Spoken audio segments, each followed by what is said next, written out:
The community center on 5th Street wasn't fancy. The paint on the walls was chipping in places, and the folding chairs had seen better days. But every third Friday of the month, something special happened there. People from all walks of life gathered for open mic night, a chance for anyone to share their talent, no matter how big or small. On this particular evening in late September, the room was buzzing with energy. About 60 people had shown up, filling most of the seats. Some were regulars who came every month. Others were first-timers, clutching their guitars or poetry notebooks with sweaty palms. The smell of fresh coffee mixed with the sound of chatter and laughter. Behind the small stage area, a young woman in her late 20s was trying to steady her breathing. Her name was written on the sign-up sheet in shaky handwriting. She'd been working at the Metro Diner for almost 6 years now, serving pancakes and coffee to the morning crowd, burgers and fries to the lunch rush. Her feet ached most days. Her lower back had a constant dull pain that never quite went away. But she saved every extra dollar she could, hiding it in an old coffee tin in her kitchen cabinet. 3 months ago, she'd finally had enough saved to buy a used keyboard from a pawn shop across town. It wasn't new or fancy. Some of the keys stuck if you didn't press them just right, but it was hers. And every night after her shift, sometimes past midnight when her body screamed for sleep, she'd sit at that keyboard in her tiny studio apartment and play. Tonight was the night she'd been working toward. Tonight, she was going to play in front of people for the first time in over 10 years. She pushed her portable keyboard on its small wheeled stand toward the stage area. The wheels squeaked slightly, and she felt every eye in the room turn toward her. Her hands were trembling so badly, she had to grip the stand tighter to keep them steady. She wore her nicest outfit, a simple blue dress she'd found at a thrift store, and had spent an hour trying to tame her hair into something presentable. As she positioned the keyboard on the stage, her elbow accidentally hit one of the buttons. A loud electronic beep cut through the room's chatter. A few people looked up, mildly curious, but she felt her face burn with embarrassment. In the front row, a man in his mid-40s sat with a group of younger people around him. He taught music at the private academy on the west side of town, the expensive one where parents paid thousands of dollars a year for their kids to learn proper technique. He had a reputation in the local music community. Some called him brilliant. Others called him arrogant. He'd studied at prestigious schools, performed in concert halls, and he wasn't shy about reminding people of his credentials. He'd brought 5 of his students with him tonight, telling them it would be educational to see real-world performances. What he really meant was that they'd get to see the difference between trained musicians and amateurs, a lesson in what happens when you don't have proper instruction. As the woman on stage fumbled with her keyboard setup, he leaned back in his metal folding chair. It creaked under his weight. He had a paper cup of coffee in his hand, the community center's weak brew that he'd complained about twice already. A slight smirk played at the corner of his mouth. "This should be entertaining," he said, not quite under his breath. His voice carried in the small space, confident and dismissive. A few of his students glanced at each other, uncertainly. One of them, a teenage girl who'd only been taking lessons for 6 months, felt uncomfortable but didn't say anything. That was just how their teacher was sometimes. A couple of people at nearby tables chuckled. Not mean-spirited laughter, exactly, but the kind of nervous social laughter that happens when someone with authority makes a joke, even if it's not particularly funny.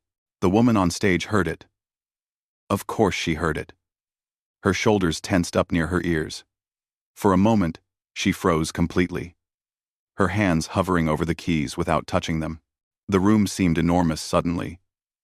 The faces in the audience blurred together into a sea of judgment and expectation. She thought about her apartment, about how she could just wheel this keyboard right back out the door, load it into her beat-up car, and drive home. Nobody would blame her. She could say she felt sick. She could say the keyboard wasn't working properly. She could disappear back into her regular life where she was just the waitress with the tired smile who refilled coffee cups and asked if people wanted more ketchup. But then she thought about all those nights at that keyboard, The way music made her feel like she could breathe properly for the first time all day. How, when she played, she wasn't tired, or broke, or invisible. She was just herself, pure and simple, expressing something that had been locked inside her since she was a kid. Her parents had wanted her to be practical. Music is a nice hobby, her mother had said when she was 16, but you need a real career, something stable. So she'd given it up, put away the dream, and done what was expected.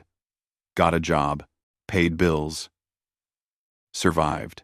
But surviving wasn't the same as living. And somewhere along the way, through the endless shifts and the stack of bills, and the feeling that life was just passing her by, she'd made a decision. She was going to try. Just once, she was going to really try. So instead of running, she adjusted the stand one more time. She checked that the keyboard was plugged in properly. She positioned the small amplifier so it faced the audience. Her movements were slow and deliberate now, not from confidence but from a stubborn determination that surprised even her. The music teacher in the front row took another sip of his coffee, watching her with that same smirk. He'd already judged her, already decided what this performance would be. His students watched too, some curious, some already pulling out their phones to scroll through social media while they waited. The woman sat down on the old piano bench someone had brought from storage. It wobbled slightly on the uneven floor. She took a breath, then another. Her hands were still shaking as she held them over the keys. The room's chatter had mostly died down now. People were waiting, giving her the courtesy of their attention. Even if some of them were expecting nothing special, she looked down at the keys, those black and white rectangles that had become her refuge, her escape, her voice when words weren't enough. She thought about the piece she'd composed herself, working on it night after night, changing notes, adjusting rhythms, pouring everything she'd felt and experienced into musical phrases. This was it. This was the moment where everything could go wrong, or everything could go right, where she could prove to herself that all those late nights meant something, or where she could confirm every doubt that had ever whispered in her mind. She closed her eyes, shutting out the faces, and the judgment, and the fear. And then, she pressed the first key. The first note came out clear and strong. It wasn't loud or dramatic, just a single tone that rang through the small community center like a bell. Simple, pure, honest. For a moment, that note just hung there in the air, filling the space between the stage and the audience. It was as if time paused to listen. The woman kept her eyes closed. Her right hand moved to the next note, then the next. Her left hand joined in, adding depth to the melody. The beginning was quiet, almost hesitant, like someone testing the water before jumping in. But there was something about it, something that made you want to lean forward in your seat. The music teacher in the front row had been about to take another sip of his coffee. The cup was halfway to his lips when that first note sounded. Now, it just stayed there, frozen in midair. His eyebrows pulled together slightly. He wasn't smirking anymore. Around the room, the scattered conversations began to fade. The couple in the back who'd been whispering about their weekend plans stopped mid-sentence. The teenager by the door who'd been texting under the table slowly lowered his phone. The elderly gentleman near the coffee station, who'd been stirring sugar into his cup for the past 30 seconds, let the spoon rest against the side. Something unexpected was happening. The woman's fingers moved across the keys with a kind of grace that didn't match how nervous she'd looked just moments before. It was like watching someone transform. Her shoulders relaxed, her breathing steadied. The shaking in her hands disappeared completely. This wasn't just someone playing notes they'd memorized. This was different. The melody she'd created started simple, but it was building. Layer by layer, she added complexity. Her left hand created a steady rhythm, like a heartbeat, while her right hand wove patterns above it. The two hands worked together, but told different parts of the same story. You could hear struggle in the minor chords. You could hear doubt in the way certain notes hesitated before resolving. But underneath it all, there was hope. small but persistent, like a flower growing through concrete. The music teacher sat up straighter. His professional training kicked in automatically, analyzing what he was hearing. Those weren't basic chord progressions. She was using techniques that took years to develop. The way she moved between keys, the rhythm changes, the dynamics that shifted from whisper soft to fuller and stronger. This was sophisticated composition, but more than that, and he hated to admit this even to himself. There was feeling in it. Raw, genuine emotion that you couldn't fake or teach. The kind of thing he'd spent countless hours trying to get his students to understand. Don't just play the notes, he'd tell them. Feel the music. Let it come from somewhere real. This woman, this waitress with the cheap keyboard and the thrift store dress, was doing exactly that. One of his students, the teenage girl who'd felt uncomfortable about his earlier comment, found herself completely absorbed. She'd been taking piano lessons for 6 months, practicing scales and simple classical pieces. It often felt like work, like just another homework assignment. But this, what she was hearing right now, this was why people made music. This was what it could be. Across the room, different people were having their own reactions. A young mother, who'd come alone, needing a break from her crying baby at home, felt tears forming in her eyes. She couldn't explain why. The music just reached something inside her. Some exhausted, overwhelmed part of her soul that needed to know it wasn't alone. A construction worker still in his dusty work clothes, who'd only come because his buddy was performing later, found his foot tapping along. He'd never been into classical music or piano or any of that stuff, but this was speaking to him somehow. He thought about his own dreams, the ones he'd packed away when life got complicated and bills needed paying. An older woman sitting by herself near the window had closed her eyes. The music reminded her of something, or someone. Her husband had been gone for 3 years now. He used to play guitar, nothing fancy, just for fun. On Saturday mornings, he'd sit on their back porch and play while she did the crossword puzzle. She'd give anything to hear him play one more time. This music, it brought back that feeling of contentment, of simple happiness, of being with someone who made life better just by existing. The woman on stage was completely lost in her performance now. Her body swayed slightly with the music. Her face showed concentration, but also peace. This was where she was supposed to be. Not serving coffee at the diner, not rushing to take orders, not forcing smiles when she was too tired to stand. Here, at this keyboard, expressing things she'd kept bottled up for years, the piece moved through different movements. There were parts that felt like running, like chasing after something just out of reach. There were parts that felt like falling, that sinking sensation in your stomach when things go wrong.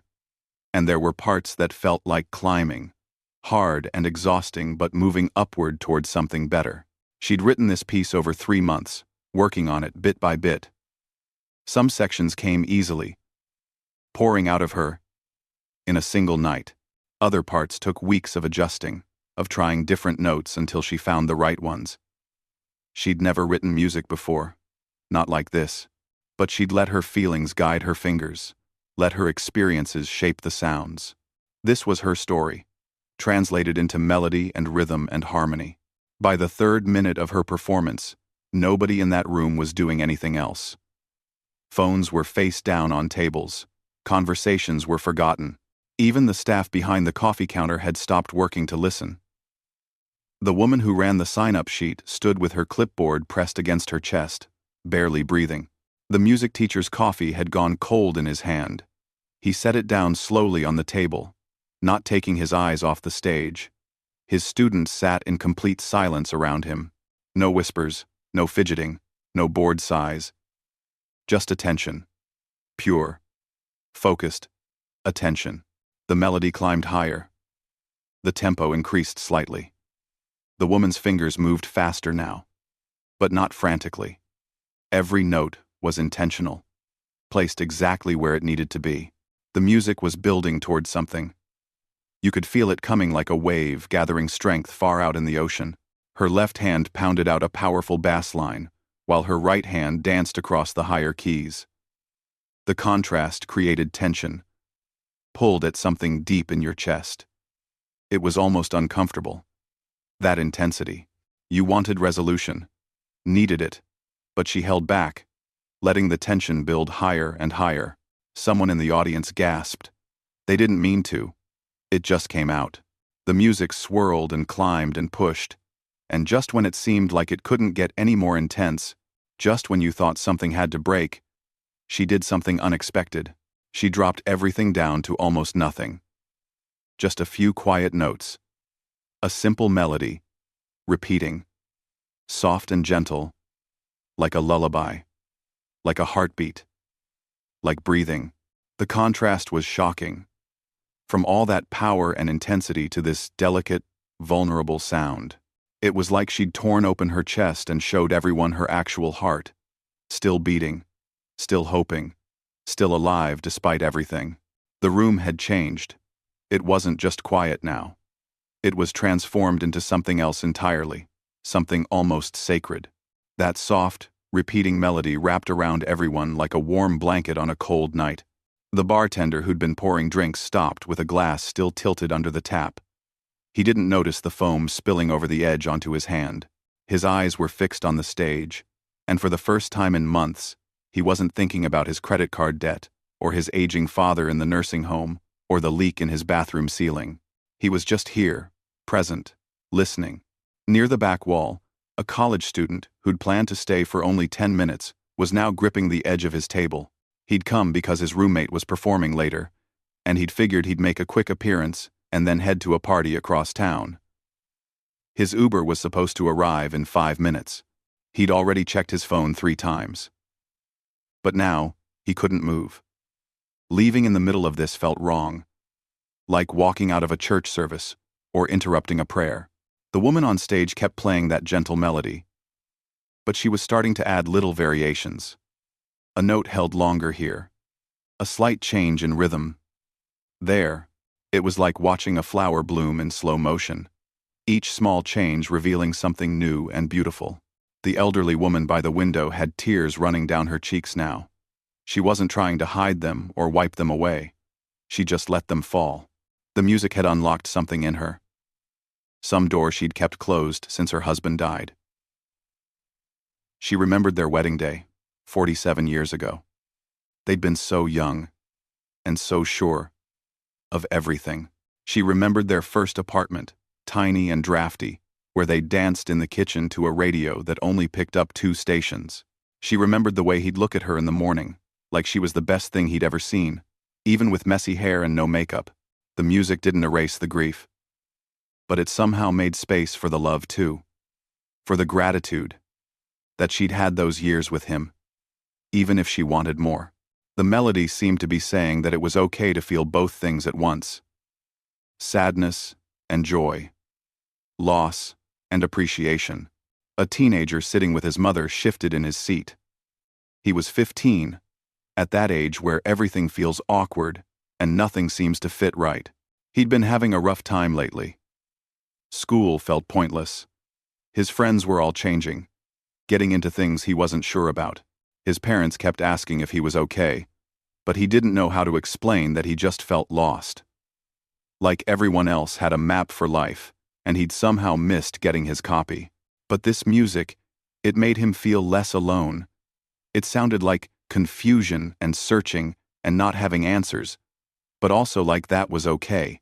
Like maybe everyone felt this way sometimes, even adults who seemed to have it all figured out. He glanced at his mother, who was watching the stage with wide eyes. She reached over and squeezed his hand. He didn't pull away. The music teacher in the front row was having an experience he hadn't expected. He'd spent 23 years studying music, performing it, teaching it, analyzing it. He could tell you the technical name for every chord progression, every rhythmic pattern, every musical device being used. And this woman was using many of them, skillfully too. But something was happening that his education hadn't prepared him for. He was feeling something genuine, Not the intellectual appreciation of a well-executed piece, not the professional recognition of technical skill, but actual, real emotion. The kind that makes your throat tight and your chest heavy. When was the last time he'd felt this way about music? He tried to remember. There was a concert in Vienna. Years ago, when he was still a student himself.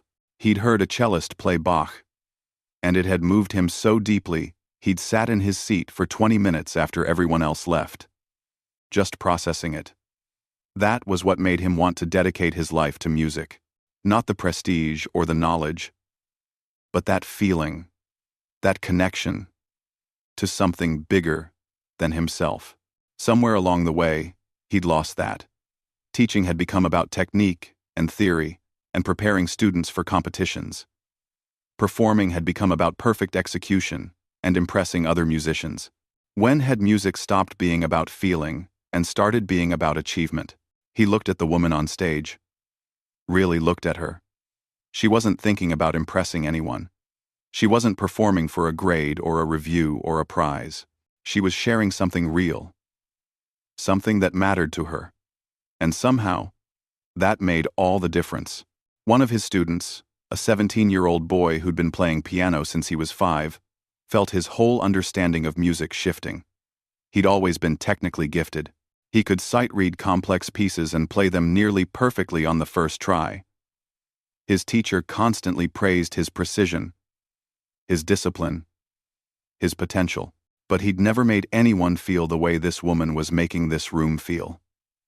He practiced 4 hours a day, every day, working through classical pieces and modern compositions. People applauded when he performed. They said nice things. But did they feel it? Really feel it? He watched her hands move across the keys. She missed a note. Just one. A slight fumble in the middle of a complex passage. He caught it immediately. Trained to notice such things. But it didn't matter. It didn't diminish anything. If anything, it made the performance more human, more real. She recovered instantly and kept going. And that tiny imperfection somehow made everything else more beautiful. The music was building again now, that soft melody growing stronger. Not aggressive or loud, but full, rich. Like the volume was being turned up on life itself. She added more layers, her hands moving independently but perfectly together. The rhythm in her left hand stayed steady, while her right hand told a more complicated story above it. A young woman who worked as a nurse, still in her scrubs from the hospital, closed her eyes and just listened. She'd lost a patient today. A man in his 60s who'd come in for what should have been routine surgery. Things went wrong. They did everything they could, but sometimes everything isn't enough. She'd held his wife's hand while they explained what happened, watched this woman's world fall apart in real time. She'd come to the open mic night because she couldn't go home yet. Couldn't sit alone in her apartment with those images in her head. The music reached into that dark place and didn't fix it, but acknowledged it. Said yes. Life is hard and painful and unfair. But there's also this. There's beauty and connection, and moments that make you remember why you keep going. The piece shifted again, moving into a section that felt like dancing. Not celebratory exactly, but alive. Moving forward. The notes jumped and played with each other, and you could almost see sunlight breaking through clouds, feel warmth on your skin after a long winter. People in the audience found themselves breathing in sync with the music, found their hearts beating to its rhythm. This wasn't just a performance anymore. It was a shared experience. A collective moment of being human together. The woman's entire body was moving with the music now. Not in a showy way, but like the melody was flowing through her, using her as a channel to reach the world. Her shoulders swayed, her head tilted slightly as she listened to what her own hands were creating. Every muscle, every breath, every heartbeat was connected to the sound filling that room. This was the part of the piece she'd struggled with the most when writing it. She'd spent 2 full weeks on just this section, playing it over and over in her tiny apartment until her neighbors knocked on the wall. She'd cried over it, frustrated because she knew what she wanted it to feel like but couldn't quite find the right notes to express it. Then one night, after a particularly brutal shift at the diner where everything had gone wrong, where she'd been yelled at by a customer over cold eggs and stiffed on a tip by a table of 10, she'd come home exhausted and angry and sat at the keyboard without even changing out of her uniform, and it had just poured out of her. All the frustration and disappointment and determination, all the times she'd wanted to give up but didn't, all the moments when she felt invisible but kept going anyway. That's what she was playing now. The tempo increased. Her fingers flew across the keys with an intensity that made several people in the audience lean forward in their seats. This wasn't gentle anymore. This was passion and fire and refusal to be broken. The music climbed higher and pushed harder, each phrase building on the last one, creating momentum that felt unstoppable. The music teacher's mouth was slightly open. He'd forgotten to close it. His analytical mind was racing, trying to keep up with what he was hearing. She was using polyrhythms, playing 2 different time signatures simultaneously with her 2 hands. That was advanced stuff, really advanced. The kind of thing he taught in his upper-level classes to students who'd been playing for a decade. But she wasn't just executing it technically. She was making it emotional. Each complex rhythm pattern served the feeling of the piece, added to the story she was telling. This wasn't showmanship. This wasn't playing complicated things just to prove you could. Every single note had a purpose. He thought about his own playing. When was the last time he'd played something with this kind of abandon? This kind of complete commitment? He performed at recitals and showcases, played at fundraisers and wedding receptions, but he was always in control. Always making sure every note was perfect. Always aware of who was listening and what they might think. This woman wasn't performing for approval. She was performing because the music demanded to be played, because it needed to exist in the world. And that made all the difference. One of his students, the teenage girl who'd been uncomfortable earlier, had completely forgotten about her teacher's comment. She was lost in the music, imagining what it would feel like to play something that mattered this much. To create something that made people stop and really listen. Her lessons always felt so rigid, so focused on playing the notes correctly and keeping perfect time. But this was wild and alive and real. She made a decision right there. Listening to that performance. She was going to start writing her own music. Maybe it would be terrible at first. Probably it would be terrible. But she had to try. She had things inside her that needed to come out, feelings she didn't have words for. Maybe music could be that language for her too. Across the room, the construction worker was gripping his beer bottle so tightly his knuckles had turned white. He'd dreamed of being an architect once. Had actually gotten accepted to a good school, even. But his dad got sick senior year of high school, and someone needed to help with the bills. So he'd learned construction instead. Told himself he'd go back to school later. That was 12 years ago. He didn't regret helping his family. His dad had recovered, was doing fine now. But somewhere along the way, later, had turned into never. But this music was stirring up all those old dreams, making him feel 21 again, and full of possibilities. Maybe it wasn't too late. Maybe he could take some classes, even part-time. Start drawing again, at least. The thought both excited and terrified him. The woman played a chord that seemed to shake the entire room. It wasn't actually that loud, but it resonated somehow. Hit a frequency that made the coffee cups rattle slightly on their tables. The moment hung there, suspended, and then she launched into the most complex part of the entire piece. Her hands were moving so fast they blurred. Up and down the keyboard, crossing over each other, creating cascades of sound that tumbled and climbed and spiraled. But it wasn't messy. It was controlled chaos, like a river raging through a canyon, powerful but following its natural path. The young mother in the back was openly crying now, but she was also smiling. She couldn't explain it. The music was reaching something deep inside her. Some part of herself she'd lost track of since having her baby. She loved her daughter more than anything in the world. but she'd forgotten who she was beyond being a mom. This music reminded her that she was still a person, still someone with dreams and feelings, and a life that mattered.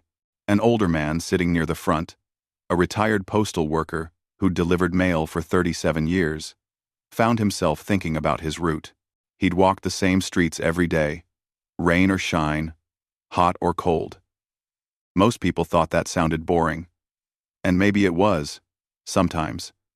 But he'd watched families grow up, seen kids go from tricycles to driver's licenses, brought people their letters, their packages, their small connections to the bigger world. This music felt like his route had felt on the best days. Like each small thing mattered. Like showing up and doing your work with care was its own kind of beautiful. Like ordinary life could be extraordinary if you paid attention. The music hit its peak. The woman struck a series of powerful chords, each one ringing out clear and strong. This was the triumph, the breakthrough, the moment of, yes, I can do this. Not because everything was easy or perfect, but because she'd decided to try anyway. Because she refused to let fear or doubt or practical concerns kill this thing inside her that needed to live. And then, just when it seemed the piece might explode into pure energy, she did something completely unexpected again. She pulled it all back, not gradually, but suddenly, like stepping from a storm into a quiet room. One hand, just her right hand now, playing a simple ascending melody, clear and clean and almost childlike in its honesty. Her left hand lifted off the keys entirely, resting in her lap. The contrast was staggering. From all that complexity and power to this pure simplicity, it was like she was saying that in the end, beneath all the struggle and complication, we're all just looking for something basic: connection, purpose, a reason to keep going. The single-hand melody repeated, each time with tiny variations. A note held longer, a slight pause, an unexpected turn at the end. The simple melody grew quieter and quieter, each repetition softer than the last. The woman's right hand moved with incredible delicacy now, barely touching the keys, coaxing out the gentlest sounds the keyboard could make. Her left hand remained still in her lap, patient, waiting. Then both hands came together for the final chord. Not dramatic or loud, just full, complete, like a question finally getting its answer, like a circle closing, like coming home after a long, exhausting journey. She held that chord, let it ring out into the room. Let it fade naturally, slowly, until the sound dissolved into silence. Her hands stayed on the keys even after the note had completely disappeared, as if she wasn't quite ready to let go of this moment. For 3 full seconds, nobody moved. Not a single person. 60 people, frozen in their seats like someone had pressed pause on the world. The silence was so complete, you could hear the hum of the refrigerator behind the coffee counter. Someone's phone buzzed in their pocket. The vibration abnormally loud, but they didn't reach for it. The woman's eyes were still closed. She was breathing hard, like she'd just run a marathon. In a way, she had. She'd poured everything into those 7.5 minutes. Every fear, every hope, every moment of doubt and determination. She felt emptied out and filled up at the same time. Then someone started clapping. It wasn't polite applause. It was the real kind. The kind that comes from somewhere genuine.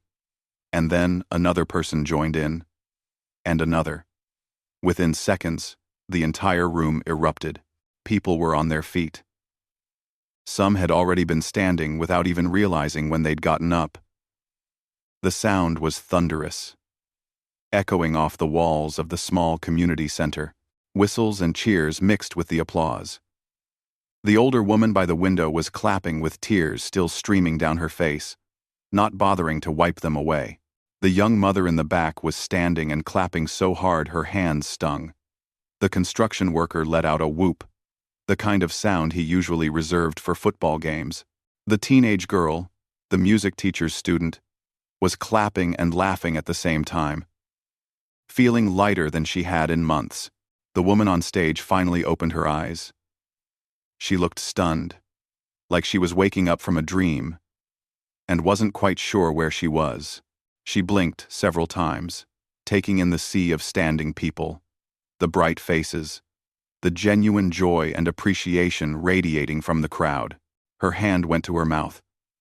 Fresh tears spilled down her cheeks, but she was smiling. Really smiling. The kind of smile that takes over your whole face and makes your eyes crinkle at the corners. The music teacher stood slowly, still clapping. His students watched him, surprised. They'd never seen him like this at a performance. Usually he'd clap politely and then immediately start pointing out what could have been better, what the performer should work on, where the weaknesses were. But now he was just clapping. And there was something in his expression they'd never seen before. Humility. Maybe.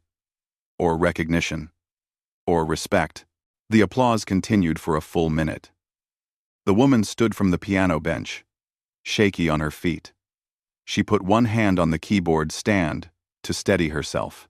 She tried to say thank you, but her voice came out as barely a whisper. Nobody could hear it over the continued applause, but they understood. Finally, the clapping began to fade. People sat back down, but the energy in the room had completely changed. There was a buzz of excitement, of people turning to each other with wide eyes, trying to process what they'd just experienced. The woman carefully unplugged her keyboard. Her hands trembling again, but for a different reason now. She was trying to wheel it off the stage, when the music teacher stood and walked toward her. His students watched, curious and a little nervous. They'd seen him approach performers before, usually to offer constructive criticism that left the person deflated. But when he reached her, he didn't launch into analysis or advice. He just stopped a few feet away and met her eyes. For a moment, neither of them spoke. "That was remarkable," he said finally. His voice was quiet, sincere. "Truly remarkable." She looked at him, recognizing him as the man who'd made that comment before she played. But there was no smugness in his face now. No arrogance or superiority. Just genuine appreciation. "Thank you," she managed to say. Her voice was hoarse, like she'd been screaming instead of playing piano. "How long have you been composing?" he asked. "That was my first piece," she admitted. "I've only been playing again for about 3 months. I used to play when I was younger. But I stopped for a long time." He looked genuinely shocked. 3 months? That's not possible. The complexity, the emotional maturity of that composition. "I work at the Metro Diner," she said. Not sure why she was telling him this. "I saved up for the keyboard. I practice late at night after my shifts." He was quiet for a moment, processing this. Then he shook his head slowly, a small smile forming. "I owe you an apology. What I said before you played, that was completely uncalled for. I judged you without any reason. And I was completely wrong." She could have been angry, could have thrown his mockery back in his face, but she didn't feel angry. She felt too full of something else. Relief. Maybe. Or accomplishment. Or just pure, simple joy. "It's okay," she said. And she meant it. "No, it's not," he replied. "But I'm grateful you're gracious enough to say so." He paused, then continued. "I have a friend who works at the conservatory. Would you be interested in meeting with him? What you have, that can't be taught. But there are things that could help you develop even further." Her eyes widened. "The conservatory? But I don't have formal training. I never even finished high school music classes." "Talent like yours doesn't come from classes," he said. "Though, classes can help you refine it. Just think about it. Here's my card. Call me if you want an introduction." She took the card with shaking hands, staring at it like it might disappear. After he walked away, Other people came up to her. The elderly woman, who'd been crying, hugged her, without saying a word. The young mother thanked her, saying she needed to hear that music today more than she could explain. The construction worker shook her hand firmly and told her she had a gift. The teenage boy who'd been texting earlier asked if she gave lessons. "I've been playing for 10 years," he said. "But I've never played anything that made people feel like that." "How did you do it?" 1. She didn't really know how to answer that. "I just played what I was feeling," she said. "What I needed to say, but didn't have words for." He nodded slowly, like she'd just explained something important he'd been trying to understand for a long time. Later, after she'd carefully loaded her keyboard into her beat-up car, she sat in the driver's seat for a few minutes before starting the engine. She could still feel the vibration of the keys under her fingers. Could still hear the applause echoing in her ears. Tomorrow she'd go back to the diner. Back to the early mornings and sore feet and people who didn't say thank you. But something had shifted tonight. Something fundamental. She'd proven to herself that she could do this. That all those late nights and tired hands and moments of doubt had been worth it. That the dream she'd buried years ago wasn't dead, just sleeping. And tonight, she'd woken it up. She looked at the card the music teacher had given her. Then she carefully tucked it into her wallet, right next to the emergency $20 bill she always kept there. As she started her car and pulled out of the parking lot, she was already thinking about her next piece. Already hearing melodies in her head that needed to be played. Already knowing that whatever happened next, she wasn't going to stop. Not this time.